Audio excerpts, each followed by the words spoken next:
तो आज के लेक्चर में हम संबंधों के प्रकार पढ़ने वाले हैं। ठीक है, तो हेडिंग ढाल लो, संबंधों के प्रकार।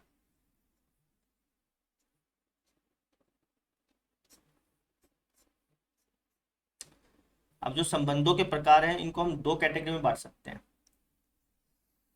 दो कैटेगरी में कौन कौन से? एक कैटेगरी होती है एक समुच्चय से दूसरे समुच्चय में संबंधों के प्रकार।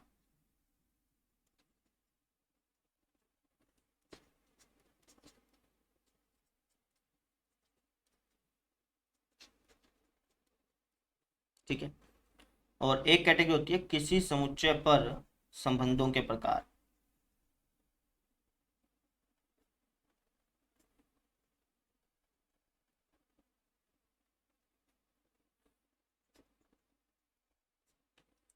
ठीक है, अब इनका मतलब समझाऊंगा, पहले एक बार लिख लो। एक समुच्चय से दूसरे एक समुच्चय से दूसरे समुच्चय में जो संबंध बनते हैं ना, उसके मुख्य रूप से दो प्रकार होते हैं। और भी बहुत सारे प्रकार होते हैं, लेकिन मुख्य रूप से दो प्रकार होते हैं। पहला होता है आपका रिक्त रिक्त संबंध। ठीक है, और दूसरा होता है आपका सार्वत्रिक संबंध।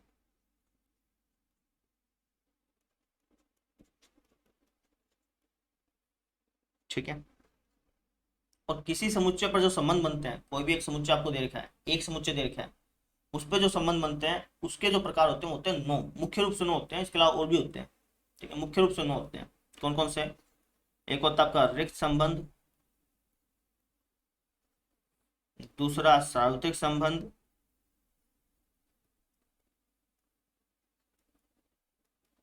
लिख लो पहले, साथ साथ समझ में आ जाएगा आपको। ठीक है ना। तीसरा होता है आपका तत्समक संबंध।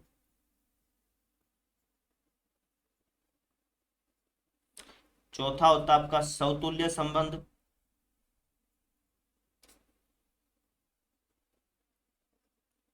पांचवा होता है आपका सममित संबंध।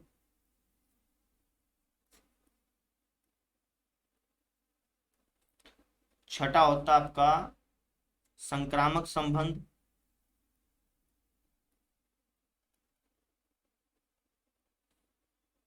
है ना, छठा हो गया ना।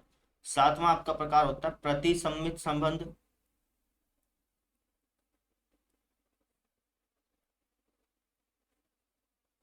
आठवां प्रकार होता है हमारा तुल्यता संबंध। और नौवां प्रकार, लास्ट प्रकार जो है, इसके अलावा और भी है लेकिन मुख्य रूप से बता रहा हूँ मैं आपको, लास्ट होता है हमारा प्रतिलोम संबंध।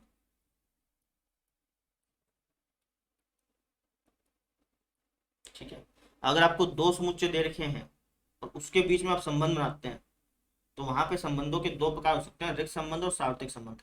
अगर आपको एक समुच्चय दे रखे हैं, एक समुच्चय दे रखा है, और आपको उस समुच्चय का उसी समुच्चय पर संबंध बनाने हैं, तो उसके आपके नौ प्रकार हो सकते हैं: रिक्त संबंध, सार्वत्रिक संबंध, तत्समक संबंध, समतुल्य संबंध, संबंध सम्मित, संक्रामक, प्रतिसम्मित, तुल्यता, प्रतिलोम।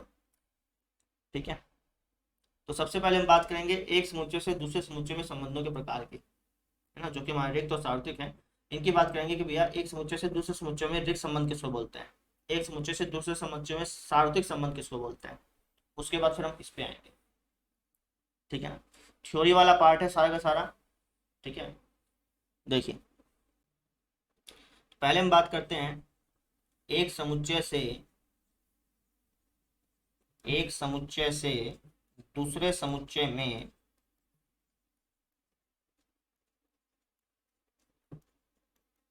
संबंध के प्रकार।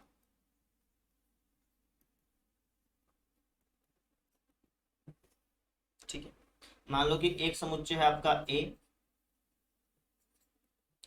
दूसरा समुच्चय मान लो बी। ठीक है, तो इसका मतलब हो गया कि ए से बी में जो संबंध बनते हैं उसके कितने प्रकार होते हैं। उसके दो प्रकार होते हैं, जो कि मैंने आपको बताया, एक रिक्त संबंध और एक सार्वत्रिक संबंध। और भी हैं लेकिन जो मुख्य रूप से वो दो ही हैं। ठीक है, पहले हम बात करते हैं ए से बी में रिक्त संबंध की। ए से बी में रिक्त संबंध की। ए से बी में रिक्त संबंध किसको बोलेंगे वो समझो।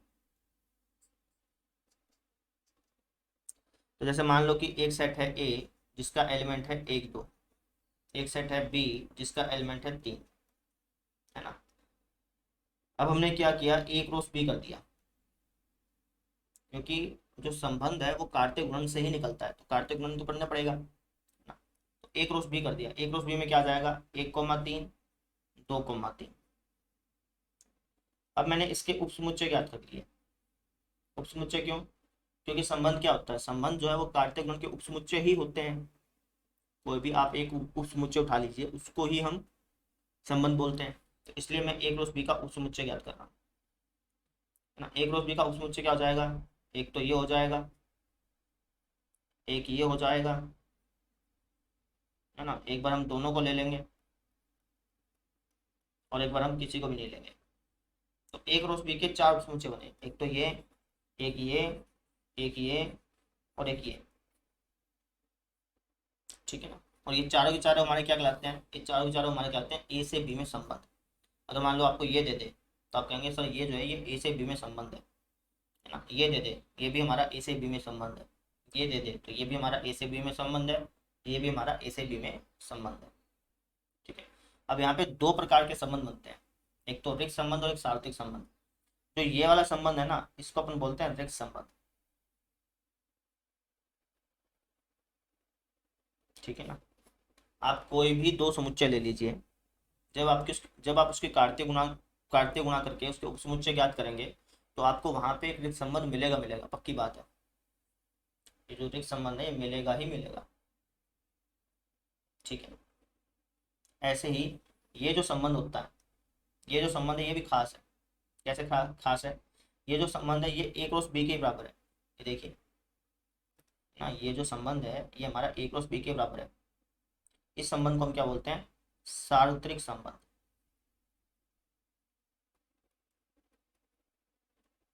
ठीक है। तो अगर मैं इसको थोड़ा सा मैथमेटिकली रूप में लिखूं तो मैं ऐसा कह सकता हूँ कि जो संबंध ए क्रॉस बी के बराबर हो तो उसको हम बोलेंगे ए से बी में सार्वत्रिक संबंध, और जो संबंध फाई के बराबर हो तो उसको हम बोलेंगे ए से बी में ऋक्त संबंध, है ना। अगर आपको 2 समुच्चय देखे हैं ए और बी और आपका संबंध फाई के बराबर आ रहा है तो उस संबंध को हम क्या बोलेंगे कि वो संबंध ए से बी में ऋक्त संबंध है। क्लियर हुआ, आएगा समझ। इसको मैं वो लिख के दिखा देता हूँ।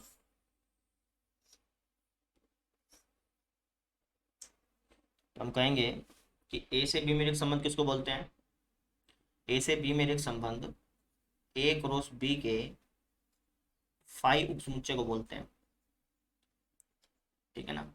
ए क्रॉस बी के उपसमुच्चय जो है वो संबंध कहलाते हैं, लेकिन ए क्रॉस बी का जो फाई उपसमुच्चय है, जो खाली वाला उपसमुच्चय है, उसको हम क्या बोलते हैं, ए से बी में ऋक्त संबंध बोलते हैं। समझ में आई।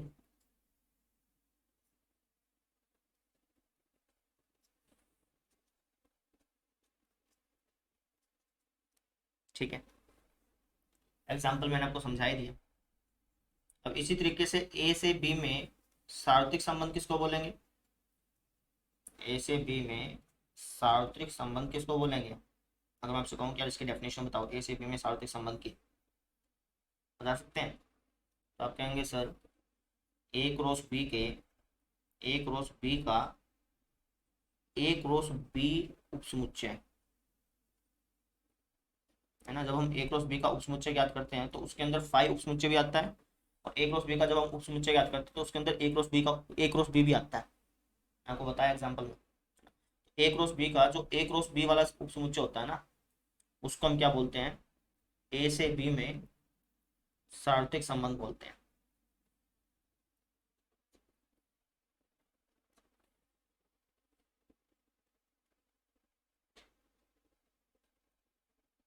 ठीक है, समझ में आ गया। तो अगर एक समुच्चय से दूसरे समुच्चय में संबंध के प्रकार की बात करें तो 2 प्रकार के संबंध बनते हैं, ए से बी में ऋक्त संबंध, ए से बी में सार्वत्रिक संबंध। ए से बी में ऋक्त संबंध कब बोलते हैं, जब वो संबंध जो है वो फाई के बराबर हो तो उसको हम ए से बी में ऋक्त संबंध बोलते हैं।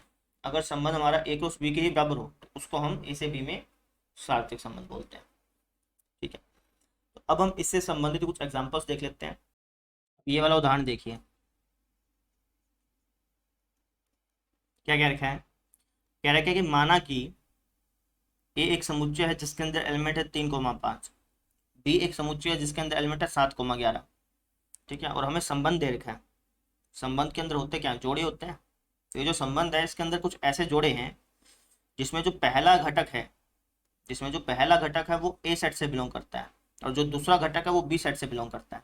इसका मतलब जो संबंध है वो ए से बी में संबंध है। ठीक है, क्योंकि पहला घटक ए से बिलोंग करता है, दूसरा घटक अगर बी से बिलोंग करता है, तो जो संबंध बनता है वो ए से बी में संबंध बनता है।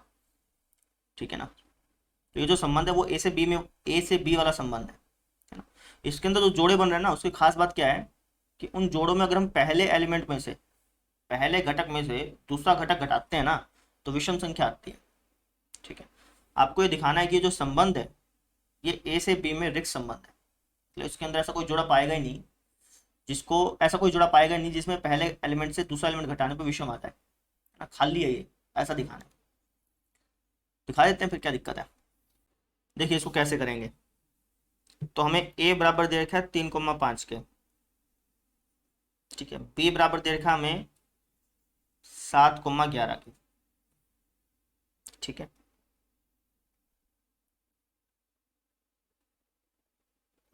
ठीक है सर। अब एक काम करो, ए क्रॉस बी ज्ञात कर लो। ए क्रॉस बी क्या हो जाएगा, ये हो जाएगा सर 3,7, 3,11, 5,7, 5,11। ठीक है, अब ए क्रॉस बी के जो उपसमुच्चय होते हैं उसको ही हम संबंध बोलते हैं। इसका कोई भी आप एक उपसमुच्चय उठा लीजिए, उसको अपन संबंध बोलेंगे, है ना। तो हमें ऐसा संबंध तैयार करना है जिसके अंदर ऐसे जोड़े आए, ऐसा संबंध तैयार करना है जिसके अंदर ऐसे जोड़े आए जिसमें अगर हम पहले घटक में से दूसरा घटक घटाएं तो विषम संख्या आ जाए, है ना। यानी ये जो जोड़े बन रहे हैं ना हमारे, इन जोड़ों में से हमें ऐसे जोड़े चुनने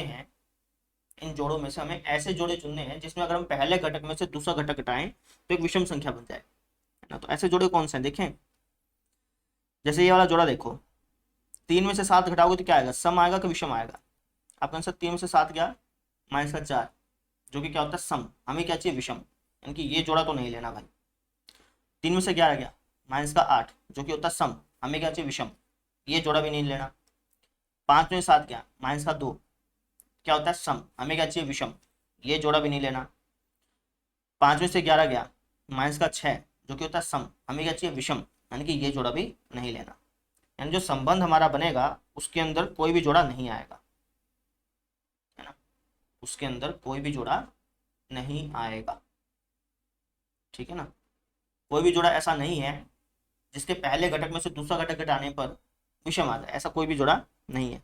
तो इसका मतलब क्या हो गया कि हमारा जो संबंध है वो क्या है, रिक्त है। अब इसको लिखोगे कैसे, आपको ऐसे काटा पिटाई करके नहीं दिखाना है, आपको प्रॉपर्ली लिख के दिखाना पड़ेगा थोड़ा सा। ठीक है, आप कहोगे कि इन क्रमित युग्मों में,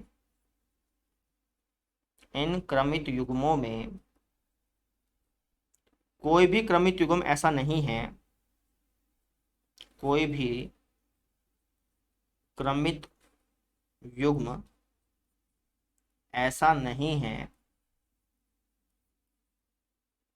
जहां पहले घटक में से दूसरा घटक घटाने पर विषम आता हो।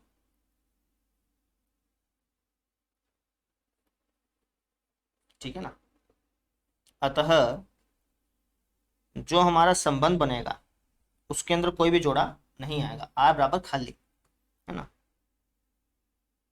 ना, तो आर ए से बी में रिक्त संबंध है, हो गया बस। समझ रहे हैं, ऐसे करना है।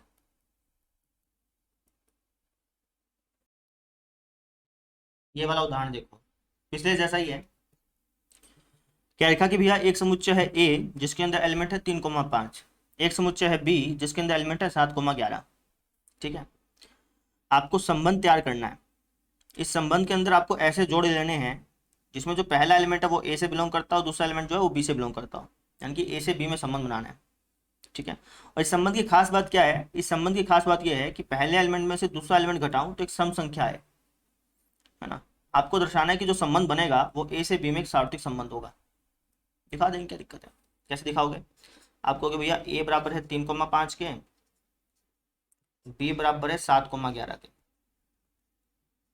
ठीक है, तो आपने ए क्रॉस बी ज्ञात किया, क्योंकि ए क्रॉस बी में जो जोड़े बनते हैं उनमें से हम ऐसे जोड़े उठाएंगे जिसमें पहले घटक में से दूसरा घटक घटाने पर सम संख्या आ रहा हो। ठीक है, वो हमारा संबंध बनेगा। ठीक है ना। ए क्रॉस बी क्या हो गया, ये हो गया सर 3,7, 3,11, 5,7, 5,11। ठीक है, ठीक है सर। अब ये जो जोड़े बन रहे हैं, इन जोड़ों में से ऐसे जोड़े उठाओ, ऐसे जोड़े उठाओ जिसमें पहले एलिमेंट में से दूसरा एलिमेंट घटाने पर एक सम संख्या आ रहा हो। तो 3 में से 7 घटाओगे, -4 सम संख्या है, सम संख्या है, सम संख्या है, सम संख्या है। तो हम यहाँ पे क्या कहेंगे, हम यहाँ पे कहेंगे कि इन सभी क्रमिक युग्मों में, इन सभी क्रमित युग्मों में a माइनस बी सम संख्या है। तो इसका मतलब ये हो गया कि जो संबंध बनेगा उसके अंदर हम सारे के सारे जोड़ लेंगे, ये भी लेंगे, ये भी, सारे ले लेंगे। ठीक है,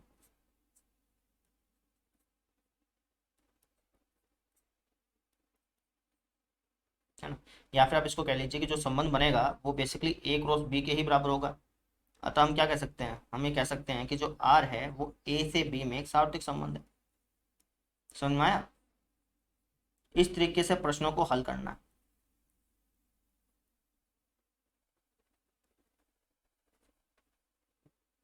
ठीक है, क्लियर।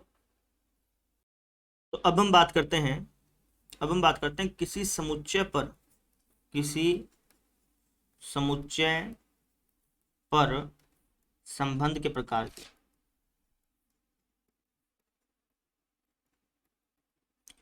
पिछली बार हमने क्या बात की थी, अभी हमने क्या बात की थी, अभी हमने बात की थी कि भाई अगर दो समुच्चय हमारे, एक समुच्चय ए है, एक समुच्चय बी है, तो ए से बी में जो संबंध बनते हैं उसके कितने प्रकार हो सकते हैं वो अपने देख लिया।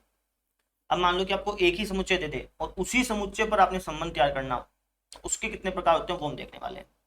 एग्जाम्पल से समझो, जैसे एक समुच्चय दे दिया ए, जिसके अंदर एलिमेंट है 1 2। अब आपको ए से ए में ही संबंध बनाना है, ए से ए में ही संबंध बनाना है, तो वो कितने प्रकार के होंगे वो अपन देखने वाले हैं। उसके लिए मुझे ए क्रॉस ए निकालना पड़ेगा। ए क्रॉस ए क्या हो जाएगा, एक काम करो ए को एक बार वापस लिख लो। ठीक है, तो ये हो जाएगा हमारा 1 1 1 2 2 1 2 2। ठीक है, अब इसके उपसमुच्चय ज्ञात करते हैं, ए क्रॉस ए के उपसमुच्चय ज्ञात करते हैं। ठीक है, ए क्रॉस ए के उपसमुच्चय कहो या फिर ए क्रॉस ए से बनने वाले कुल संबंध कहो, बात एक ही है। ठीक है ना। तो ए क्रॉस ए के उपसमुच्चय कौन से बनेंगे, 16 बनेंगे सर हमारे। अब सबको तो मैं लिख नहीं पाऊंगा यार, चलो कोई नहीं, मैं फटाफट से लिख देता हूँ। तो ए क्रॉस ए के जो उपसमुच्चय बने हमारे वो 16 बन चुके हैं। देखिए एक ए एक ए एक ए एक ए 4 5 6 7 8 9 10 11 12 13 14 15 16, 16 बन गए। यानी कि हम ए क्रॉस ए से, जो हमें ए क्रॉस ए दिया हुआ था, ये इस ए क्रॉस ए से हम 16 संबंध बना सकते हैं, ये वाले। ठीक है ना, ये जितने भी ये लिखे गए सारे सारे संबंध है, ये भी एक संबंध है, ये भी एक संबंध, ये भी संबंध, ये भी संबंध। ठीक है, अच्छा जी। अब देखिए ये जो संबंध है जिसके अंदर कोई भी एलिमेंट नहीं है, खाली, इसको हम बोलते हैं कि भैया ये हमारा ए से ए में रिक्त संबंध है। ठीक है, या फिर आप इसको कह लीजिए कि ये हमारा ए पर रिक्त संबंध है। एक ऐसा संबंध जिसके अंदर कोई भी जोड़ा ना हो उसको अपन रिक्त संबंध बोलते हैं, है ना। तो ये जो संबंध है ये हमारा ए पर रिक्त संबंध है। अच्छा जी, ये जो हमारा है ये हमारा ए पर सार्वत्रिक संबंध कहलाएगा।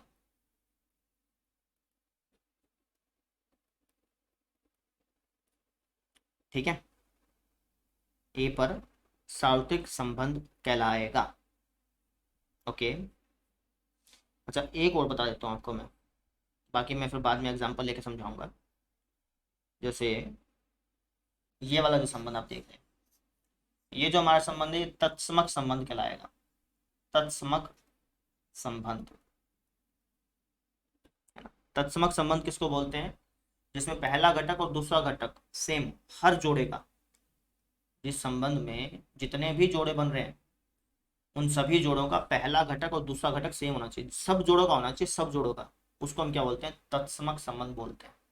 तीन संबंध मैंने आपको बता दिए, रिक्त संबंध, सार्वत्रिक संबंध और तत्समक संबंध। इनकी डेफिनेशन लिखवा देता हूँ, उसके बाद के फिर अगले संबंधों को फिर मैं पढ़ाऊंगा, ठीक है। तो जैसे मान लीजिए कोई समुच्चय है ए, ठीक है, तो हम पढ़ रहे हैं ए पर संबंध के प्रकार, है ना।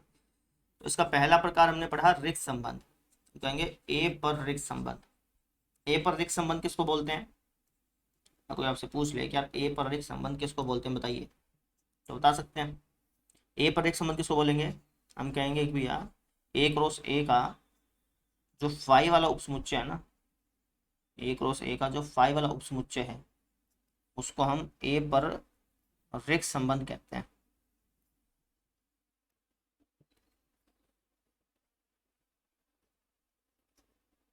ठीक है। दूसरे प्रकार का हमने संबंध पढ़ा था ए पर सार्वत्रिक संबंध। ए पर सार्वत्रिक संबंध किसको बोलेंगे बताइए, मैंने आपको बता दिया। ए पर सार्वत्रिक संबंध किसको बोलेंगे? आप कहेंगे सर ए पर सार्वत्रिक संबंध हम ए क्रॉस, जब हम ए क्रॉस ए निकालते हैं तो उसका जो ए क्रॉस ए वाला उपसमुच्चय होता है ना, ऐसा उपसमुच्चय जिसमें ए क्रॉस ए के सभी एलिमेंट हो, उसको हम ए पर सार्वत्रिक संबंध कहते हैं।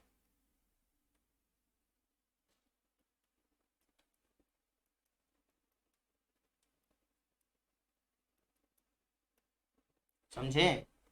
जब आर बराबर हो फाई के और आपको एक ही साइड दे रखा हो ए, तो उसको हम बोलेंगे कि भैया वो जो संबंध है, वो जो आर है, वो एक ए पर रिक्त संबंध है, ठीक है। अगर आर बराबर हो ए क्रॉस ए के और आपको एक ही समुच्चय दे रखा है ए, तो हम कहेंगे कि जो संबंध है वो हमारा ए पर सार्वत्रिक संबंध है। समझ में आ गई? तो तीसरे प्रकार के संबंध की बात करते हैं जिसका नाम है तत्समक संबंध, ठीक है। कई बुक में इसको तादात्म्य संबंध भी बोलते हैं, तादात्म्य संबंध। इसको डिनोट करते हैं हम आई और आई के नीचे छोटा सा ए, इससे डिनोट करते हैं, ठीक है। अब तत्समक संबंध किसको बोलते हैं? बताया था मैंने आपको एग्जाम्पल में। तत्समक संबंध किसको बोलते हैं? कहेंगे सर ऐसा संबंध जिसके अंदर जो जोड़े बन रहे हैं ना, उसका पहला घटक और दूसरा घटक सेम है ना, हर एक जोड़े का पहला घटक और दूसरा घटक अगर सेम है हर एक जोड़े का, तो उसको अपन तत्समक संबंध बोलेंगे। तो इसको लिखेंगे कैसे, है ना। अगर मान लो कि मैथमेटिक्स में कहीं लिखा मिल जाए आपको, तो आपको वहां पे कुछ ऐसा लिखा मिलेगा कि ऐसा संबंध जिसके अंदर जो जोड़े बन रहे हैं उनमें खास बात क्या होनी चाहिए, उसमें खास बात तो ये होनी चाहिए कि भैया दो जो जोड़े बन रहे हैं उसके जो घटक हैं वो दोनों के दोनों घटक बिलोंग करने चाहिए ए से। पहली खास बात तो ये होगी। दूसरी खास बात क्या होनी चाहिए? दूसरी खास बात ये होनी चाहिए कि ये जो दोनों के दोनों घटक हैं बराबर होने चाहिए। तो ऐसे संबंध को हम तत्समक संबंध बोलते हैं, ठीक है। इसको याद रखने की जरूरत नहीं है, ये सिर्फ मैं आपको बता रहा हूँ कि अगर आपको कहीं पर अगर ऐसा लिखा मिले तो इसका मतलब ये होता है कि भैया ये जो संबंध है इसके अंदर ऐसे जोड़े हैं जिसके अंदर जो पहला और दूसरा घटक है वो ए से बिलोंग करता है, दोनों के दोनों घटक जो है वो एक सेट से बिलोंग करते हैं, एक सेट से बिलोंग करते हैं। तो ये जो संबंध है वो किसी समुच्चय पर संबंध है, ठीक है। अगर मान लो कि ए बिलोंग करता ए सेट से, बी बिलोंग करता बी सेट से, तो वो कहलाता है ए से बी में संबंध। अगर ये दोनों के दोनों ए पर बिलोंग करते हैं तो इसका मतलब ये है कि ये जो संबंध है ये ए पर संबंध है, ए पर तत्समक संबंध है, ऐसे कह लो सर, ठीक है। अच्छा जी, और खास बात क्या है कि ए और बी बराबर है, ये दोनों के दोनों घटक क्या हैं, ये दोनों के दोनों जो घटक हैं ये दोनों आपस में बराबर हैं, तो इस टाइप के संबंध को क्या बोलते हैं? तत्समक संबंध बोलते हैं, ठीक है। कई बुक्स में आपको ऐसा लिखा नहीं मिलेगा, कई बुक्स में आपको ऐसा लिखा मिलेगा कि यार ऐसे संबंध जिसके अंदर जो जोड़े हैं ना वो इस रूप के हैं, अगर ये ए है तो ये भी ए हो, दोनों सेम होने चाहिए, है ना। और खास बात क्या है? खास बात ये है कि ये जो सारे के सारे ए है ना, जो जोड़े हैं उसके अंदर जितने भी ए हैं ये सारे के सारे जो ए हैं ये बिलोंग करते हैं ए सेट से, ठीक है। अभी जो मैंने उल्टा ए बनाया है इसको हम इंग्लिश में बोलते हैं फॉर ऑल, है ना। इसका मतलब क्या है? इसका मतलब यह है कि यार हमें इसका मतलब ये है कि भैया ऐसा संबंध जिसके अंदर ऐसे जोड़े हैं जिसमें पहला घटक और दूसरा घटक सेम है, ठीक है, और जहाँ पे ये जो ए है, ये बिलोंग करता है ए सेट से, है ना। जो स्मॉल ए है, स्मॉल ए मतलब जो ये एलिमेंट यहाँ पे लिखे गए हैं, जो घटक यहाँ पे लिखे गए हैं, वो सब बिलोंग करते हैं कहाँ से, ए सेट से, ठीक है। सारे के सारे ए जो हैं ये ए सेट से बिलोंग करते हैं, इसका मतलब ये हो गया, ठीक है, क्लियर। तो इसको हम बोलते हैं तत्समक संबंध। तो अब एक उदाहरण देख लेते हैं जो कि तत्समक संबंध से संबंधित है। यहाँ पर एक सेट दे रखा है ए जिसके अंदर एलिमेंट है 1 2 3, ठीक है। आपको एक रिलेशन दे रखा है आर, और इस संबंध के अंदर हमें ऐसे जोड़े ढूंढने हैं जिसमें जो पहला और दूसरा घटक जो है वो बिलोंग करना चाहिए ए से, यानी कि जो संबंध हमें बनाना है वो ए पर संबंध बनाना है। यहाँ से पता चल गया। और इस जोड़े की खास बात क्या होगी, जो इस संबंध के अंदर जोड़े आएंगे उन जोड़ों की खास बात क्या होगी कि जो पहला घटक है वो दूसरे घटक को भाग करना चाहिए, और दूसरा घटक जो है वो पहले घटक को भाग करना चाहिए, है ना। मतलब पहला घटक दूसरे को भाग करना चाहिए, दूसरा पहले को भाग करना चाहिए, दोनों आपस में एक दूसरे को भाग करने चाहिए। हमें ऐसे जोड़े उठाने हैं, ठीक है। और हमें दिखाना है कि ये जो संबंध बनेगा वो ए पर तत्समक संबंध होगा। दिखा देते हैं, क्या दिक्कत है। जैसे ए हमें दे रखा है 1 2 3, ठीक है। तो सबसे पहले आप ए क्रॉस ए ज्ञात कर लो, क्योंकि जो संबंध बनता है वो ए क्रॉस ए से ही बनता है। ए क्रॉस ए के टुकड़े को ही अपन संबंध बोलते हैं, बताया था मैंने आपको जैसे, है ना। तो ए क्रॉस ए ज्ञात कर लो। ए क्रॉस ए को ज्ञात करने के लिए मैं ए को एक बार वापस लिख लेता हूँ, बाद में मिटा दूंगा, है ना।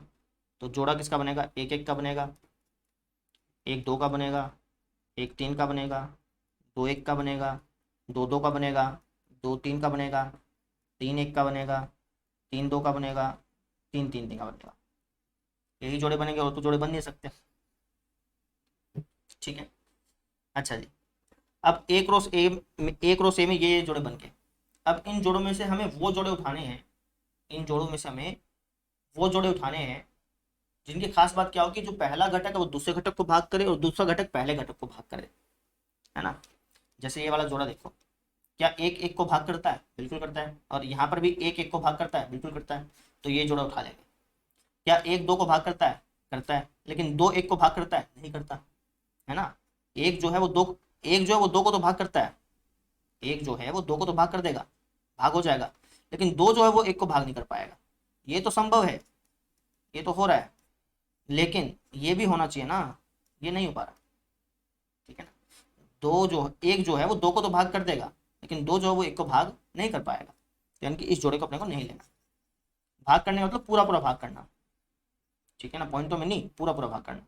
तो इस जोड़े को नहीं लेंगे, इस जोड़े को भी नहीं लेंगे। क्यों, क्योंकि 1 3 को तो भाग कर देगा, लेकिन 3 1 को भाग नहीं कर पाएगा। इसको भी नहीं लेंगे, इसको लेंगे, ठीक है ना। इसी तरीके से इसको लेंगे। तो जो हमारा संबंध बनेगा उसके अंदर कौन कौन से एलिमेंट आएंगे, ये एलिमेंट आएंगे सर, है ना। तो इस संबंध की खास बात क्या है, इस संबंध के अंदर से वही जोड़े आ रहे हैं जिनके दोनों घटक सेम है ना। तो इस टाइप का कोई भी संबंध होता है तो उसको अपन क्या बोलते हैं, तत्समक संबंध बोलते हैं। तो हम कह देंगे अतः जो आर है वो ए पर तत्समक संबंध है।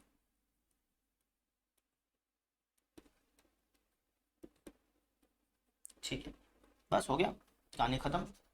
देखिए, हमने रिक्त संबंध पढ़ लिया, सार्वत्रिक संबंध पढ़ लिया, तत्समक संबंध पढ़ लिया। अब हम पढ़ेंगे समतुल्य, सम्मित और संक्रामक। ये 3 संबंध पढ़ेंगे, और ये तीनों के तीनों संबंध बहुत इंपॉर्टेंट है, बहुत ज्यादा इंपॉर्टेंट है। तो ध्यान से आप समझिएगा इनको।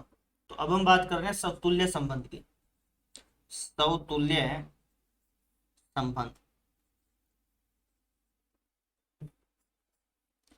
समतुल्य संबंध किसको बोलते हैं ये समझिए, और इसकी डेफिनेशन को आप ध्यान में रखिएगा, दिमाग में इसको याद रखिएगा डेफिनेशन को, ठीक है।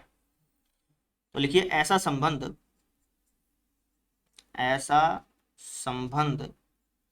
जिसमें समुच्चय के, जो प्रश्न में आपको समुच्चय दे रखा है ना, उसके प्रत्येक अवयव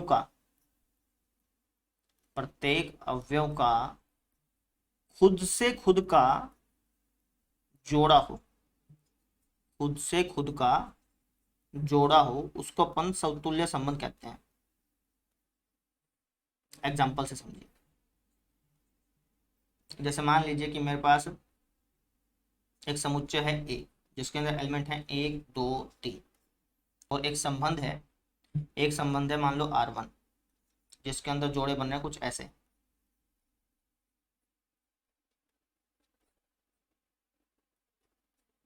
मान लो ऐसे जोड़े बन रहे हैं, ठीक है। अब मैं आपसे पूछता हूँ कि क्या ये जो संबंध है ये समतुल्य संबंध है या नहीं है? तो आप कहेंगे सर ये हमारा समतुल्य संबंध है। क्यों है समतुल्य संबंध? ये समतुल्य संबंध की परिभाषा क्या कहती है? समतुल्य संबंध ऐसा संबंध होता है जिसमें जो समुच्चय दे रखा है ना उसके हर एक एलिमेंट का खुद से खुद का जोड़ा बनना चाहिए, हर एक एलिमेंट का। इस संबंध में, ये जो संबंध हमें दे रखा है, क्या इस संबंध में एक का एक से जोड़ा बन रहा है? बन रहा है सर। दो का दो से जोड़ा बन रहा है? बन रहा है सर। तीन का तीन से जोड़ा बन रहा है?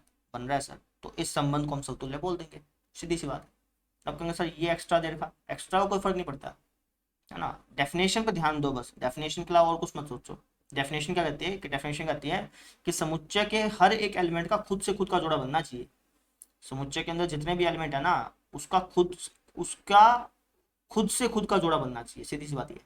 अगर बन रहा है तो समतुल्य है, नहीं बन रहा तो समतुल्य नहीं है। समझे? एक एग्जांपल और ले लो। मान लो कि मैं एक आपको संबंध दे देता हूं जो कि है कुछ इस तरीके से। क्या ये हमारा समतुल्य संबंध है, हाँ या ना? देख के बताइए, क्या ये हमारा समतुल्य संबंध है, हाँ या ना? तो आप कहेंगे सर समतुल्य संबंध कहता है कि जो समुच्चय है ना उसके हर एक एलिमेंट का खुद से जोड़ा बनना चाहिए, खुद से जोड़ा बनना चाहिए। तो एक का एक से जोड़ा बन रहा है इसके अंदर? बन रहा है भाई, ये रहा। दो का दो से जोड़ा बन रहा है? बन रहा है भाई, ये रहा। क्या तीन का तीन से जोड़ा बन रहा है? नहीं बन रहा। हर एक एलिमेंट का जोड़ा बनना जरूरी है भैया, हर एक एलिमेंट का जोड़ा होगा तभी अपन उसको समतुल्य बोलेंगे। अगर नहीं है तो वो समतुल्य भी नहीं कहलाएगा, तो ये हमारा समतुल्य नहीं हुआ। समझ में आई? एक और ले लेते हैं, जैसे मैंने लिख दिया ये। क्या ये समतुल्य है, हाँ या ना? क्या ये समतुल्य है, हाँ या ना? बिल्कुल है। क्यों? क्योंकि हर एक एलिमेंट का खुद से खुद का जोड़ा बन रहा है। एक का खुद से खुद का जोड़ा बन रहा है कि नहीं बन रहा? बिल्कुल बन रहा है। दो का खुद से जोड़ा बन रहा है कि नहीं बन रहा? बन रहा है। तीन का खुद से जोड़ा बन रहा है कि नहीं बन रहा? बन रहा है। तो उसको अपन समतुल्य बोल लेंगे, ठीक है ना। इसको हम समतुल्य बोल लेंगे। समझ में आ गई? समतुल्य क्या होता है? समतुल्य संबंध किसको बोलते हैं? ऐसा संबंध जिसमें समुच्चय के हर एक एलिमेंट का खुद से खुद का जोड़ा बने, ठीक है। समुच्चय के हर एक एलिमेंट का खुद से खुद का जोड़ा बने, उसको अपन समतुल्य संबंध बोलते हैं। समझ में आ गई? क्लियर है? अब देखिए आप अगला संबंध। अब हम बात करते हैं सममित संबंध की। सममित संबंध। अब सममित संबंध किसको बोलते हैं वो समझिए, लिख लीजिए। ऐसा संबंध जिसमें हर जोड़े का उल्टा हो,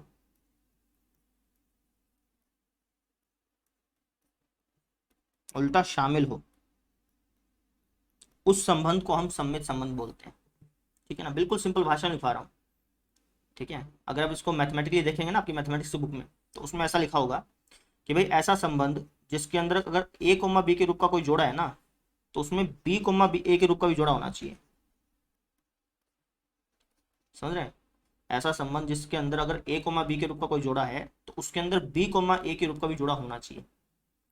अगर ऐसा कोई संबंध है तो उसको अपन सममित संबंध बोलते हैं।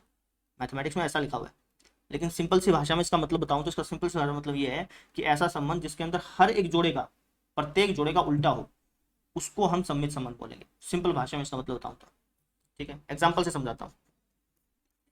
जैसे मान लो कि एक समुच्चय है ए जिसके अंदर एलिमेंट है 1 2 3, है ना, और एक संबंध है R1 जिसके अंदर जोड़े बन रहे हैं 1 1, ठीक है, 2 1, 1 2, 3 1, 1 3, इस तरीके से, ठीक। अब आपसे पूछ लेगा कि बताइए क्या ये जो संबंध है ये सममित संबंध है या नहीं है? कैसे बताओगे? डेफिनेशन क्या कहती है? डेफिनेशन कहती है कि भैया प्रत्येक जोड़े का उल्टा होना चाहिए उसके अंदर। देख लेते हैं। 1 कोमा 1 यहाँ पे लिखा हुआ है। 1 कोमा 1 का अगर आप उल्टा करेंगे तो क्या आएगा? 1 कोमा 1। 1 कोमा 1 इसके अंदर है ही, है ना। इसी तरीके से इसको देखिए 2,1, 2,1 का उल्टा करिएगा 1,2। अब आप देखिए क्या इसके अंदर 1,2 है सर, ठीक है ना। जैसे हमने पहले क्या देखा, 1,1 का उल्टा होता है 1,1, क्या 1,1 इस संबंध के अंदर है सर। 2,1 का उल्टा होता है 1,2, क्या इसके अंदर है सर, ये रहा। 1,2 का उल्टा होता है 2,1, 2,1 है, बिल्कुल है, चलो ये भी टिक हो गया। 3,1 का उल्टा होता है 1,3, 1,3 है, बिल्कुल है, ये भी टिक हो गया। 1,3 का उल्टा होता है 3,1, क्या इसके अंदर है, बिल्कुल है। तो हम यहाँ पे क्या देख रहे हैं कि हर एक जोड़े का अगर हम उल्टा करें ना तो उसका उल्टा करने पर जो आ रहा है वो यहाँ पे है, समझ रहे हैं। 1,1 का उल्टा किया तो 1,1 आया, वो इस संबंध में होना चाहिए, है भैया। 2,1 का उल्टा किया 1,2 आया, 1,2 इसके अंदर होना चाहिए, है भाई। 1,2 का उल्टा किया 2,1 आया, वो भी इसके अंदर है। इसका उल्टा भी इसके अंदर होना चाहिए, इसका उल्टा भी इसके अंदर होना चाहिए।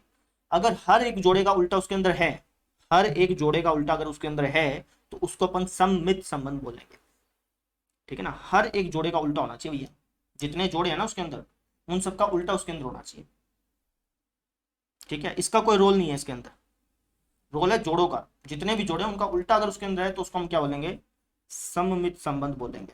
हम कहेंगे भैया ये सममित संबंध है, समझे। एक एग्जांपल और ले लो,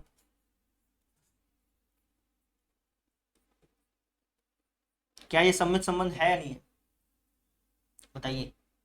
नहीं है, क्यों नहीं है। 1,2 का उल्टा है सर, चलो ठीक है। 2,1 का उल्टा है सर, ये भी चलो ठीक है। क्या 3,1 का उल्टा है, नहीं है, तो ये सममित संबंध नहीं होगा। सममित संबंध की डेफिनेशन क्या कहती है कि हर एक जोड़े का, जितने भी जोड़े हैं ना उसका, जितने भी जोड़े हैं उसके अंदर उन सब का उल्टा उसके अंदर होना चाहिए। अब इसका उल्टा तो है, इसका उल्टा भी है, लेकिन इसका उल्टा तो नहीं है ना, तो सममित संबंध नहीं है, सिंपल। समझ में आया, सममित संबंध किसको बोलते हैं, समझ में आ गया क्या। अब हम देखते हैं अगला संबंध। तीसरा संबंध है हमारा संक्रामक संबंध, और ये बहुत इंपॉर्टेंट है। संक्रामक संबंध ये बहुत ज्यादा इंपॉर्टेंट है और उसको आपको ट्रिक से करना पड़ेगा, ठीक है। ट्रिक बताऊंगा इसकी, उससे आप बता पाएंगे कि यह कौन सा संबंध संक्रामक है कौन सा नहीं है ना। अब समझ लीजिए संक्रामक संबंध किसको बोलते हैं।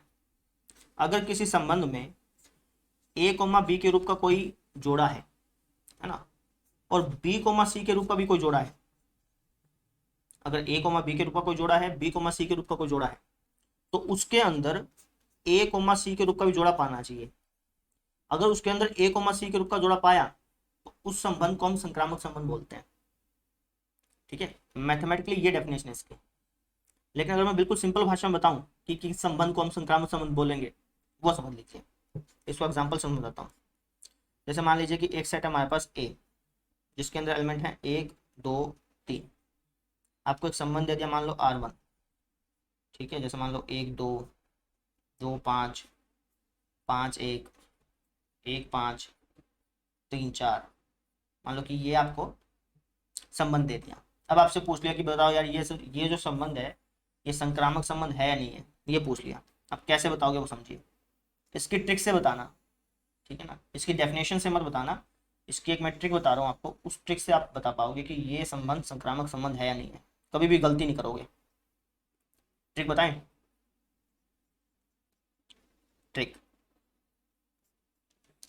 ट्रिक क्या है, आपको ये बताना है ना कि ये संक्रामक संबंध है या नहीं है। तो ट्रिक क्या है, ट्रिक ये है कि भैया पहले आप लिख लीजिए यहाँ पे AB, यहाँ पे लिख लीजिए BC और यहाँ पे लिख लीजिए AC। AB BC AC है ना, तो यहाँ पे भी आपने AB BC AC लिख दिया, ठीक है।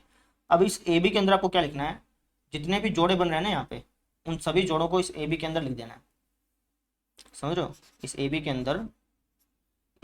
अंदर जितने भी ये जोड़े हैं संबंध में जितने भी जोड़े हैं उन सभी जोड़ों को यहाँ पे लिख देना है। 1, 2, ठीक है, 2, 5, 5, 1, 1, 5, 3, 4, ठीक है।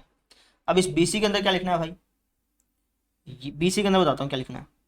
ये जोड़े जहां पे खत्म हो रहे हैं ना, वहां से शुरू होने वाले जितने भी जोड़े हैं उनको यहाँ पे लिखना है। जैसे देखिए ये जोड़ा कहाँ पे खत्म हो रहा है, 2 पे खत्म हो रहा है, तो आप इन सभी जोड़ों में देखिए कि 2 से स्टार्ट होने वाला कौन सा जोड़ा है। आप कहेंगे सर ये, तो इसको यहाँ पे लिख दीजिए, समझ रहे हो। 1, 2 और ये जहाँ पे खत्म हुआ वहां से स्टार्ट होने वाला जो सा जोड़ा है उसको यहाँ पे लिख दो। ये कहाँ पे खत्म हुआ, 5 पे खत्म हुआ। 5 से शुरू होने वाला कौन सा जोड़ा है, ये है, इसको लिख दो भाई। ये कहाँ पे खत्म हुआ, 1 पे खत्म हुआ। 1 से शुरू होने वाला जोड़ा कौन सा है, आप कहेंगे सर ये भी है और ये भी है, तो दोनों को लिख दो, ये भी है और ये भी है ना। एक बार BC इसको मान लेंगे, एक बार BC इसको मान लेंगे, ठीक है।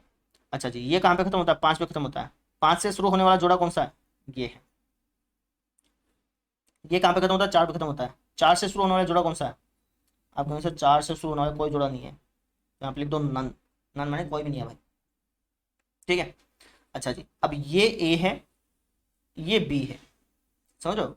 ऐसे ये B है, ये C है, समझो ना, ये A B BC AB BC AB BC, है ना। एक बार BC इसको मान लेंगे, एक बार BC इसको मान लेंगे। अब आपको यहाँ पे क्या लिखना है, AC लिखना है। AC जो है वो आप यहाँ से देख के लिखेंगे। जैसे अगर देखें तो A हमारा 1 है और C हमारा 5 है। ये 1 है, C हमारा 5, तो यहाँ पे क्या लिख दोगे, 1,5। अब बात समझ में। अब यहाँ पे देखो बताओ AC क्या है, आप बोलोगे सर 2 1, बिल्कुल सही, ठीक है ना। यहाँ पर देख के बताओ AC क्या है, 5 2। और इसमें देख के बताओ AC क्या है, इसमें और इसमें 5 5। इसमें और इसमें देख के बताओ AC क्या है, 1 1, ठीक है। इसमें आपको देखने की जरूरत नहीं है क्योंकि यहाँ पे कोई है ही नहीं, तो यहाँ पे बस आप नन लिख दो चाहे, ठीक है। समझ में, वापिस समझिए हमने क्या किया। अगर हमें कोई संबंध दे दे और हमसे पूछे कि ये संक्रामक संबंध है नहीं है, तो कैसे बताएंगे। हम यहाँ पे AB BC और AC लिख लेंगे। AB के अंदर तो सारे के सारे जोड़े, BC के अंदर क्या लिखेंगे, ये जोड़े जहाँ से खत्म होते हैं वहां से शुरू होने वाले जोड़े लिखेंगे, ठीक है। और AC हम कहाँ से देखेंगे, AC हम यहाँ से AB और BC दोनों से देखेंगे, है ना। ये A है, ये C है, तो वहां से अंदाजा लगा के AC लिख देंगे अपन। अब ट्रिक क्या है वो समझिए, AB BC AC लिख दिया। अब ट्रिक ये है कि जो AC में जितने भी जोड़े हैं, AC में जितने भी जोड़े हैं, आप चेक करिए कि क्या वो जोड़े इस R1 के अंदर हैं या नहीं। जैसे यहाँ पे 1 5, अब चेक करिए कि क्या 1 5 R1 के अंदर है, आप कहेंगे सर है, चलो ठीक है। 2 1 2 1 R1 के अंदर है, आप कहेंगे सर 2 1 R1 के अंदर नहीं है, काटा। अब 2 1 अगर R1 के अंदर नहीं है तो हम ये कहेंगे कि ये संक्रामक भी नहीं है। ये ट्रिक है। ट्रिक ये है कि भैया AC में कहीं पर भी कांटा नहीं लगना चाहिए। अगर कांटा लग गया, अगर कांटा लग गया तो वो संक्रामक नहीं होगा। कांटा नहीं लगना चाहिए इसके अंदर कहीं पर भी, समझ में आ गई। ये ट्रिक है बस। आप कहेंगे सर AC के अंदर जरूरी थोड़ी है कि सारे के सारे जोड़े हो सकता है कि AC के अंदर कोई जोड़ा आए ही ना। AC के अंदर कोई जोड़ा नहीं आया ना, तब भी वो संक्रामक है। सीधी सी बात यह है कि AC के अंदर कोई भी कांटा नहीं लगना चाहिए। इसका मतलब समझो, इसका मतलब ये है कि अगर किसी संबंध में A, B के रूप का कोई जोड़ा है और B, C के रूप का कोई जोड़ा है, तो वहां पे A, C के रूप का जोड़ा होना चाहिए, है ना। अब यहाँ पे देखिए 1, 2 के रूप का जोड़ा था इसके अंदर, है ना। 2, 5 के रूप का भी जोड़ा था इसके अंदर, ठीक है। तो 1, 5 के रूप का जोड़ा होना चाहिए था, वो है, चलो ठीक है भाई, है ना, कांटा नहीं लगा इसके अंदर। तो 2, 5 के रूप का जोड़ा था इसके अंदर, 5, 1 के रूप का भी जोड़ा था इसके अंदर। हमें इस डेफिनेशन के हिसाब से देखना है कि यार 2, 1 के रूप का भी जोड़ा होना चाहिए इसके अंदर, लेकिन 2, 1 के रूप का जोड़ा इसके अंदर नहीं है, इसके अंदर नहीं है, ठीक है ना। जैसे 1, 5 के रूप का जोड़ा होना चाहिए था, वो है यहाँ पे, ये ना। ऐसे 2, 1 के रूप का जोड़ा होना चाहिए था इसके अंदर, लेकिन वो नहीं है यहाँ पे, तो इसलिए मैंने कहा कि संक्रामक नहीं। समझ में आ गई, ये इसकी ट्रिक है ना। और ट्रिक से ही सवाल बनेगा, इस डेफिनेशन से सवाल नहीं बनेगा आपका। डेफिनेशन को समझाने के लिए थी बस, फॉर्मेलिटी के लिए। आपको और सवाल करता हूँ, मजा आएगा आपको। अब एक एग्जांपल और ले लेते हैं। जैसे मान लो कि एक सेट है आपके पास 1 2 3, ठीक है, और मैंने आपको एक संबंध दे दिया। लेट से संबंध है हमारे पास 1 2 2 3 3 1 5 1 6 1 5 1 और 1 5, ऐसा ले लो लेट से, ठीक है। अब मैंने आपसे पूछा कि बताओ यार ये जो संबंध है ये संक्रामक संबंध है नहीं है, ट्रिक से बताना। तो आप कहोगे AB यहाँ पे लिखेंगे सर, BC यहाँ पे लिखेंगे, AC यहाँ पे लिखेंगे, ठीक है। और ये जो ट्रिक है ना, ये रफ कॉपी पे लगानी है आपको, है ना। अब AB के अंदर क्या लिखते हैं अपन, सारे के सारे जोड़े। तो ये जोड़े यहाँ से हमारे पास 1, 2 2, 3 3, 1 5, 1 1, 5। BC के अंदर अपन क्या लिखते हैं, ये जोड़े जहां से खत्म होते हैं वहां से शुरू होने वाले जोड़े लिखते हैं। जैसे 2 से खत्म हुआ, 2 से शुरू होने वाला और कौन सा जोड़ा है, ये है सर, तो इसको अपन यहाँ पे लिखेंगे। ये 3 से खत्म हुआ, 3 से शुरू होने वाला और कौन सा जोड़ा है, ये है जी। अच्छा जी, ये 1 पे खत्म हुआ, 1 से शुरू होने वाला कौन सा जोड़ा है, ये भी है ये भी है, दोनों को लिख दो। ये 1 पे खत्म हुआ, 1 से शुरू होने वाला कौन सा जोड़ा है, ये भी है ये भी है, दोनों लिख दो। ठीक है, ये 5 पे खत्म हुआ, 5 से शुरू होने वाला जोड़ा ये है सर। ठीक है, अब AC लिखिए, AC क्या हो जाएगा, 1 3 2 1 3 2, ठीक है ना, 3 5 5 1 5 5। AC लिखना पड़ा यहाँ पे, ठीक है। ये हमारे 3 है और C हमारे यहाँ पे 5 है, ये हमारा 3 है, C हमारा यहाँ पे 2, दोनों लिख दिया अपन ने यहाँ पे 1 1। अब लास्ट स्टेप क्या होता है, लास्ट स्टेप ये होता है कि AC के अंदर जितने जोड़े बन रहे हैं, AC के अंदर जितने जोड़े बन रहे हैं वो सभी के सभी जोड़े इसके अंदर पाने चाहिए, है ना। 1 3, क्या 1 3 है इसके अंदर, आप कहेंगे सर 1 3 नहीं है, काटा मारो, फिर काटा लग गया तो अगर देखो पहले में काटा लग गया ना, 1 3 इसके अंदर नहीं है ना, काट लग गया तो इसका मतलब क्या हो गया कि ये संक्रामक भी नहीं है, ठीक है ना। इसके अंदर काटा नहीं लगना चाहिए भैया, सीधी सी बात ये है, समझ में आ गई, काटा लगा तो संक्रामक नहीं है, साफ सीधी स्पष्ट बात, समझ में आ गया। मतलब क्या इसका वो समझिए, मतलब ये कहता है संक्रामक संबंध की परिभाषा क्या करती है, संक्रामक संबंध की परिभाषा करती है कि अगर किसी संबंध में A, B के रूप का कोई जोड़ा है, तो A, B के रूप का कोई जोड़ा है और B, C के रूप का कोई जोड़ा है, तो वहां पे A, C के रूप का भी जोड़ा होना चाहिए, अगर है तब वो संक्रामक होगा, हर एक जोड़े के लिए ऐसी बात है। अब देखिए इस संबंध में 1, 2 के रूप का जोड़ा था, है ना, A, B के रूप का जोड़ा था, B, C के रूप का जोड़ा था, तो इस संबंध में A, C के रूप का भी जोड़ा होना चाहिए था, यानी कि 1, 3 होना चाहिए था, लेकिन 1, 3 यहाँ पे है ही नहीं है तो संक्रामक भी नहीं है, समझ रहे। संक्रामक संबंध की परिभाषा थी, लेकिन ये जो संबंध है ये इस परिभाषा को संतुष्ट नहीं करता, समझ में आ गई। एक एग्जाम्पल और ले लो, एक समुच्चय है A जिसके अंदर एलिमेंट है 1 2 3, एक मान लो कि मैं संबंध देता हूँ जो कि कुछ इस तरीके से है, सिर्फ इतना ही मान लो। अब मैंने आपसे पूछ लिया कि बताइए क्या ये संबंध एक संक्रामक संबंध है या नहीं है। अब वैसे तो देखने से लग रहा है कि यार कैसे पाएगा संक्रामक, है ना, लेकिन ट्रिक से करना हमेशा। AB BC AC, AB क्या हमारा 1 2, है ना, BC क्या है, BC सर नहीं है, BC नहीं है तो AC भी नहीं होगा फिर तो, है ना। अब बताइए क्या AC पर कहीं पे कांटा लग रहा है, कांटा नहीं लग रहा है, समझ रहे हैं। मैंने आपको क्या कहा था कि AC पर कांटा नहीं लगना चाहिए, अगर कांटा लग रहा है तो संक्रामक नहीं है ना। अब बताइए क्या AC पर कांटा लग रहा है, नहीं लग रहा, तो इसका मतलब संक्रामक है, समझ रहे हो। यहाँ पर बच्चे सबसे ज्यादा कंफ्यूज होते थे, ट्रिक की वजह से नहीं होंगे। ट्रिक सिर्फ इतनी सी ध्यान रखना कि भाई AC में कांटा नहीं लगना चाहिए, कांटा नहीं लगना चाहिए, सीधी सी बात है। कांटा लगा तो संक्रामक नहीं है, अब यहाँ पे कांटा नहीं लगा, कांटा नहीं लगा तो ये संक्रामक है, ये जो हमें संबंध दिया गया है संक्रामक है।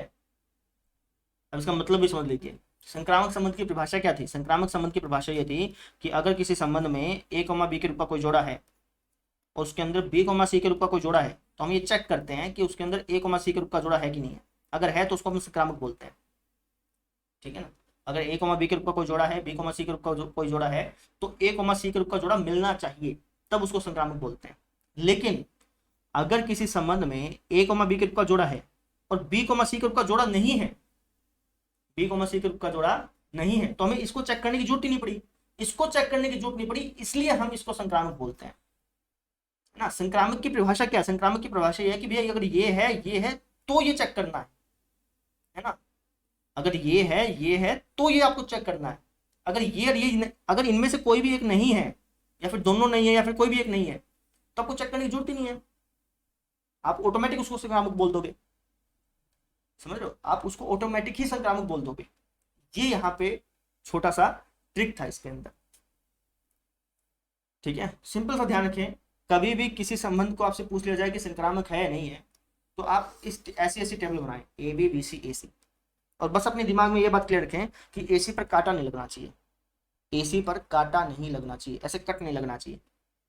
अगर ऐसा कट लगा तब वो संक्रामक नहीं है, अगर ऐसा कट नहीं लगा तब वो संक्रामक है। इतनी चीज ध्यान रखिए। समझ में? एक एग्जांपल और ले लेते हैं, चलिए। मान लीजिए कि एक सेट है ए जिसके अंदर एलिमेंट है 1 2 3 4। मैंने आपको एक संबंध दे दिया जिसके अंदर कोई एलिमेंट नहीं है। क्या ये संक्रामक संबंध है या नहीं, बताइए। क्या ये संक्रामक संबंध है या नहीं है? है। क्यों? ट्रिक से करेंगे ना भाई, किसी और चीज को ध्यान मत दो, बस ट्रिक से करो। ट्रिक में क्या देखेंगे, ए बी क्या भाई हमारे पास, सर ए बी तो है ही नहीं। ए बी होता हमारे किसके अंदर कोई जोड़ा है कि नहीं है। आप कहेंगे सर ए बी तो नहीं है, ए बी नहीं है तो बी सी भी नहीं पाएगा, बी सी नहीं है तो ए सी भी नहीं पाएगा। अब ए सी पर कहीं पर कांटा लग रहा है, नहीं लग रहा, तो संक्रामक है। समझ रहे हैं? हर एक सवाल आपका हो जाएगा अगर आप इस ट्रिक से काम करेंगे। समझ में आ गई? एक एग्जांपल और ले लूं। जैसे एक सेट है हमारे पास ए जिसके अंदर एलिमेंट है 1 2 3, और एक संबंध मैं आपको दे रहा हूं जिसके अंदर एलिमेंट है 1 3 3 2 1 2। अभी संक्रामक है नहीं है, कैसे पता करोगे? ट्रिक से पता करेंगे सर। ट्रिक से कैसे? आप यहाँ पे लिखेंगे A B B C A C. A B क्या हमारे पास 1,3 3,2 1,2। ए बी के अंदर तो अपन सारे के सारे जोड़े लिखते हैं। बी सी के अंदर हम क्या लिखते हैं, ये जोड़े जहाँ पे खत्म होते हैं वहां से शुरू होने वाले जोड़े लिखते हैं। जैसे 3 पे खत्म हुआ, 3 से शुरू होने वाला कोई जोड़ा है आपके अनुसार, ये रहा, तो लिख दो। ये 2 पे खत्म हुआ, 2 से शुरू होने वाला कोई जोड़ा है आपके अनुसार, नहीं है, कोई बात नहीं। फिर ये 2 पे खत्म हुआ, 2 से शुरू होने वाला कोई जोड़ा है आपके अनुसार, नहीं है, कोई बात नहीं। अब आपको ए सी निकालना पड़ेगा।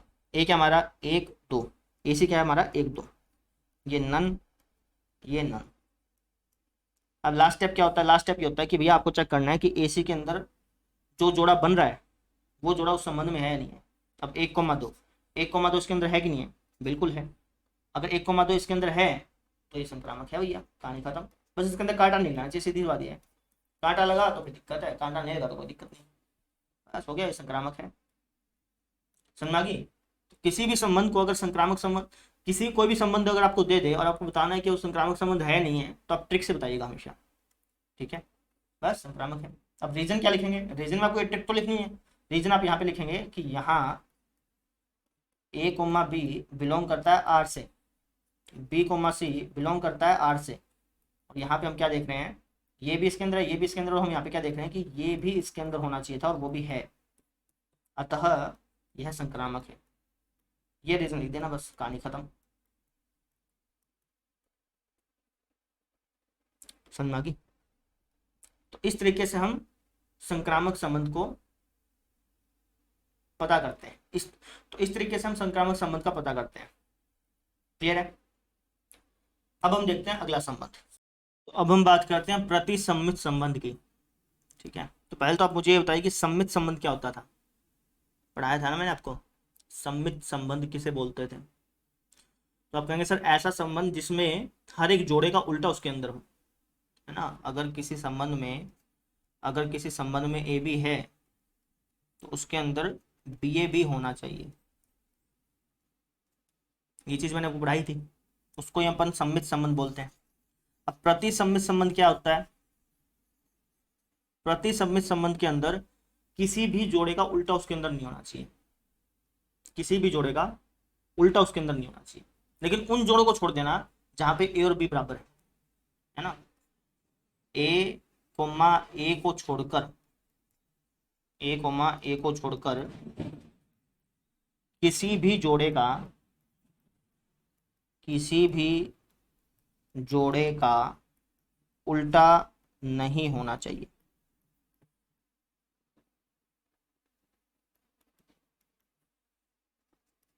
इसको एक एग्जांपल से समझाता हूँ, वैसे समझ में नहीं आएगा। जैसे मान लीजिए कि मेरे पास एक संबंध है जिसके अंदर हमारे पास जोड़े इस तरीके से हैं,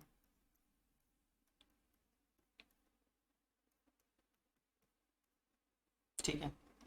अब क्या ये संबंध हमारा प्रतिसम्मित संबंध है या नहीं है, ये चेक करना है। तो हमें प्रतिसम्मित संबंध की डेफिनेशन क्या कहती है कि भाई किसी भी जोड़े का उल्टा उसके अंदर नहीं होना चाहिए, लेकिन ऐसे जोड़े को छोड़ देना जिसके दोनों घटक समान है ना, जिसके दोनों घटक समान है, उन जोड़ों को छोड़ देना। उनको भूल जाना बस, ठीक है। जैसे इसके दोनों घटक समान है, इसको भूल जाओ, ठीक है। बाकी जोड़ों पर ध्यान दो, इनका उल्टा इसके अंदर नहीं होना चाहिए। 1,2 का उल्टा क्या होता है? 2,1। इसका उल्टा इसके अंदर है? 2,1 है इसके अंदर? नहीं है। इसका उल्टा है इसके अंदर? नहीं है। इसका उल्टा है इसके अंदर? नहीं है। तो इसको अपन क्या बोलेंगे कि सर ये प्रतिसम्मित है। समझे? जैसे क्या यह प्रतिसम्मित है? नहीं है। क्यों? क्योंकि इसका उल्टा इसके अंदर है। किसी भी जोड़े का उल्टा उसके अंदर नहीं होना चाहिए, तो उसको अपन प्रतिसम्मित बोलेंगे, ठीक है। और इस टाइप के जोड़ों को छोड़ देना, 1,1 जैसे जिसके अंदर दोनों घटक समान हो, उनको छोड़ देना, उनको भूल जाना। उसको छोड़ करके किसी भी और जोड़े का उल्टा उसके अंदर नहीं होना चाहिए। समझ में आ गई? तो उसको हम क्या बोलते हैं? प्रतिसम्मित संबंध। क्लियर है? अगला संबंध देखो भाई, अगला संबंध है हमारा तुल्यता संबंध। तुल्यता संबंध किसको बोलते हैं? ऐसा संबंध जो ऐसा संबंध जो समतुल्य भी हो और सम्मित भी हो और संक्रामक भी हो। ऐसा संबंध जो तीनों के तीनों हो, उसको अपन तुल्यता संबंध बोलते हैं। एग्जाम्पल से बताता हूँ। तो एग्जाम्पल देखिए भाई, एक एग्जाम्पल ले लेते हैं। जैसे एक सेट है ए, जिसके अंदर एलिमेंट है 1, 2, 3। एक मैं आपको संबंध दे रहा हूँ जिसके अंदर जोड़े हैं 1, 2, 1, 1, 2, 1, 2, 2, 3, 3, ठीक है। अब आप मुझे ये बताइए, अब आप मुझे ये बताइए कि क्या ये संबंध समतुल्य है? समतुल्य का मतलब क्या होता था, पहले तो ये बताओ। लिखवाया था। समतुल्य का मतलब ये होता था सर कि जो समुच्चय हमें दे रखा है, जो समुच्चय हमें दे रखा है, उसमें जितने भी अवयव हैं उनका खुद से खुद का जोड़ा उसके अंदर होना चाहिए। जैसे इसका जोड़ा क्या हो जाएगा? 1, 1। इसका जोड़ा क्या हो जाएगा? 2, 2। इसका जोड़ा क्या हो जाएगा? 3, 3। तो अगर किसी संबंध में तीनों है तो उसको अपन समतुल्य बोलेंगे। क्या इसके अंदर 1, 1 है जी। 2, 2 है जी। 3, 3 है जी। तो समतुल्य है भाई, ठीक है। ठीक है भैया। अच्छा, अब मैं आपसे पूछता हूँ कि क्या यह संबंध सम्मित संबंध है? सम्मित, सम्मित संबंध किसको बोलते थे बताइए? सम्मित संबंध किसको बोलते थे? आप कहेंगे सर हर एक जोड़े का उल्टा उसके अंदर होना चाहिए, हर एक जोड़े का। तो इसके अंदर देख लेते हैं, हर एक जोड़े का उल्टा है इसके अंदर। इसका उल्टा करिए, है सर। इसका उल्टा है, इसका उल्टा तो ये खुद ही हो गया ना। इसका उल्टा है, इसका उल्टा है, इसका उल्टा है, यानी कि ये मतलब ये हमारा सम्मित भी है, ठीक है। अब क्या ये आपका संक्रामक है? संक्रामक में क्या देखते थे? संक्रामक में सर हम टेबल बनाए करते थे, वैसे करेंगे तो दिक्कत आएगी। टेबल बना के करो, A B, B C, A C. A B हमारे पास 1, 2, 1, 1, 2, 1, 2, 2, 3, 3। ये कहाँ से खत्म हो रहा है? 2 से खत्म हो रहा है। 2 से शुरू होने वाले कितने हैं? ये 2 हैं सर, लिख दो फिर। 2, 1, 2, 2। ये 1 से खत्म हो रहा है, 1 से शुरू होने वाले ये 2 हैं जी। 1, 2, 1, 1। ये 1 से खत्म हो रहा है, 1 से शुरू होने वाले ये 2 हैं सर। 1, 1, सॉरी 1, 2, 1, 1। ये 2 से खत्म हो रहा है, 2 से शुरू होने वाले ये दोनों हैं। 2, 1, 2, 2। ये 3 से खत्म हो रहा है, 3 से शुरू होने वाले ये अकेले ये खुद ही है सर। अब ए सी याद कर लो। ए सी क्या हो जाएगा? 1, 1, ठीक है। 1, 2, है ना। 1, 2, 1, 1, 2, 2, 2, 1, 2, 2, 2, नहीं 2, सॉरी 2, 1, 2, 2। तो 2, 1, 2, 2, ठीक है। फिर 3, 3। अब हमारी ट्रिक क्या होती थी? ट्रिक ये होती थी कि भाई ये सारे के सारे जो हैं वो इसके अंदर पाने चाहिए। 1, 1 है भाई, 1, 2 है, 1, 2 है, 1, 1 है, सारे के सारे आप चेक कर लो चाहे। ये भी है, ये भी है, ये सारे हैं A to Z। ठीक है, यानी कि यहाँ पे कोई भी कांटा नहीं लगा, तो इसका मतलब क्या हो गया कि ये संक्रामक है। जितने भी यहाँ पे है ना वो सारे सारे इसके अंदर होने चाहिए। इसके अंदर कोई, अगर यहाँ पे कोई जोड़ा नहीं है तब भी वो संक्रामक कहलाएगा। सिंपल सी बात है, यहाँ पे कोई भी जोड़ा है ना वो सारे के सारे यहाँ पे होने चाहिए। अगर कोई जोड़ा है तो वो यहाँ पे होने चाहिए, जोड़ा नहीं है तब भी वो संक्रामक कहलाएगा। तो इसका मतलब ये संक्रामक भी है, ये संक्रामक भी है। तो हम यहाँ पे क्या देख रहे हैं कि ये जो संबंध है ना, ये जो संबंध है, ये सौतुल्य भी है, सम्मित भी है, संक्रामक भी है। ऐसा संबंध जो सौतुल्य, सम्मित, संक्रामक तीनों हो तो उसको हम बोलते हैं तुल्यता संबंध। समझे? उसको हम क्या बोलते हैं? तुल्यता संबंध। ठीक है, तो अब हम हमारे लास्ट संबंध पे आ गए जिसका नाम है प्रतिलोम संबंध।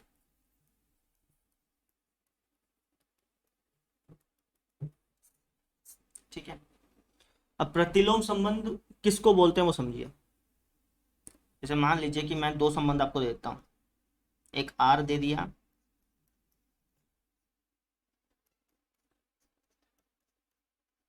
और एक मैंने आपको लेट से एक संबंध दे दिया, मान लो उसका नाम दे देते हैं अपन R1 दे दो चाहे। ठीक है, जो कि हमारा 3 1 1 5 2 6। अब आपसे पूछ लेगा कि क्या ये दोनों संबंध प्रतिलोम संबंध है या नहीं है, तो कैसे बताओ? तो कोई भी दो संबंध प्रतिलोम संबंध कब कहलाते हैं वो समझिए। कोई भी दो संबंध प्रतिलोम संबंध तब कहलाते हैं जब अगर हम उनमें से किसी भी एक संबंध के सभी जोड़ों का उल्टा कर दें तो दूसरा संबंध बन जाए। जैसे अगर मैं इसका उल्टा कर रहा हूं तो ये बन रहा है, इसका उल्टा कर रहा हूं तो ये बन रहा है, इसका उल्टा कर रहा हूं तो ये बन रहा है। जितने भी जोड़े थे यहाँ पे, उन सभी जोड़ों का उल्टा करने पर हमें ये संबंध मिल के आ रहा है। ठीक है, तो ये दोनों एक दूसरे के प्रतिलोम कहलाएंगे। ये दोनों एक दूसरे के क्या कहलाएंगे? प्रतिलोम कहलाएंगे। ठीक है, प्रतिलोम संबंध को हम जनरली आर इनवर्स से डिनोट करते हैं। ये जो संबंध है ना, इसको मैंने R1 नाम दिया, लेकिन अगर आप इसका नाम देना चाहो तो इसका नाम R इनवर्स दे सकते हो, R1 भी दे सकते हो, कोई दिक्कत नहीं है। लेकिन जनरली बता रहा हूँ, जनरली हम R इनवर्स से डिनोट करते हैं। अगर ये R है तो R इनवर्स हम इसको डिनोट करेंगे। समझ में आ गई? तो इसको हम बोलते हैं प्रतिलोम संबंध। क्लियर? इसके अलावा और भी संबंध हैं, छुटके पुटके बहुत सारे हैं, लेकिन जो मेन थे वो मैंने आपको बता दिया। क्लियर? तो आज के लिए इतना ही। इससे संबंधित जो एग्जांपल्स हैं, जो क्वेश्चंस हैं, वो हम आपको अगले लेक्चर में कराऊंगा। ठीक है, तो अगले लेक्चर में मिलते हैं। Thank you.